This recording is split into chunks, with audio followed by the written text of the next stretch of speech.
This is a good one. And I'll say I understand 75% of this one. Here we go. Maureen always gets it right. Good so far, right? Mm-hmm. Brace for some profanity. That Barbara Walters was a grade A plus starfucker. That Lena Dunham is both a talented writer and deeply mentally ill. That John F. Kennedy's Jr.'s vanity and recklessness flat out killed his wife and sister-in-law. And that Sarah Jessica Parker always put herself first. Is that all stuff you said?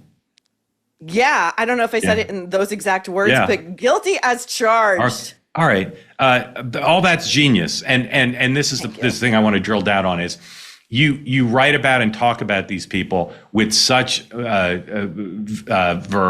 and nerve, but with a honesty and a clarity that is just not on offer that many other places. How do you figure this stuff out? How do you size up somebody like Lena Dunham or Sarah Jessica Parker or JFK Jr.?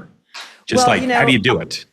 I'll tell you my trick. I'll tell you my party trick, my party trick, Mark. But it requires a time machine. So as discussed on the show, I grew up the product of a difficult mother and a difficult father.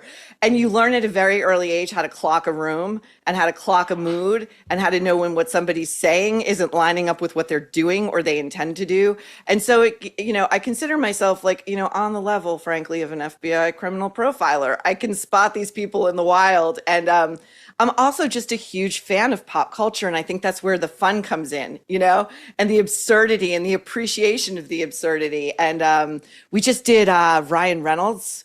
And, I talked about him as one of the most dead-eyed psychopaths I've ever seen in the public square. And Mark, you wouldn't believe the feedback was like 100%. Oh my God, we can talk about this now. We can say it out loud. Because, he just treated a child journalist on the red carpet like a piece of garbage. Yeah, I saw that.